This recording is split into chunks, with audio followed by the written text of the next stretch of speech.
Yeah, I mean, I think the expectations are undoubtedly higher for us, and I think that's mostly internal. That's kind of how um, we operate. But we're boring. We try not to get too far ahead of ourselves. We don't think like, hey, this is, we demand to be Ivy League champs or Ivy League tournament champs or Ivy League, tournament participants, NCAA, anything like that.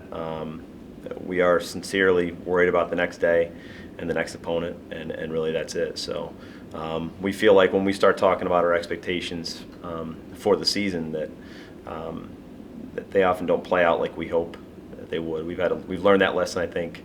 A couple years ago, we started out 2-4, and we had to scrap the plan.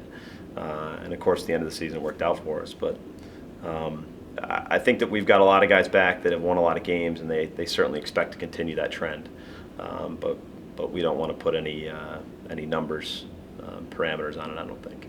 Well, Brandon Magan's an obvious first one there. He actually spent all the fall standing next to us on the sidelines because he was hurt.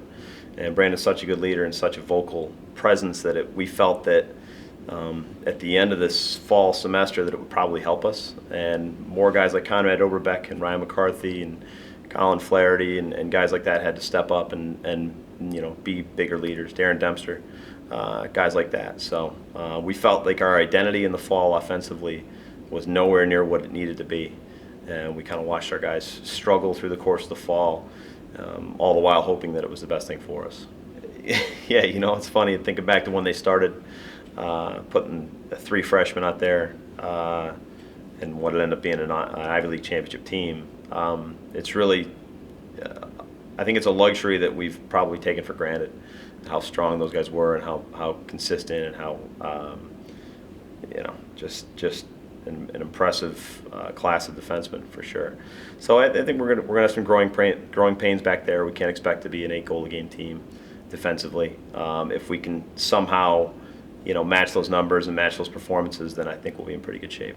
Dylan Levings has been a factor since he's arrived on campus, and he does a lot of, he works very hard at his craft. He does a really good job helping his teammates, the guys that back him up, so to speak. We might be able to get a few more guys in there at the Face-Off X this year. And Eric Natali was great for us last year, and Jack Meyer was the starter the year before, when Eric was a freshman. So it's a wide open race for both positions, and we've kind of always had it that way. We want guys to compete the whole year long. So I think Eric knows that, and I think Dylan knows that, and all the face-off guys and all the goalies know that.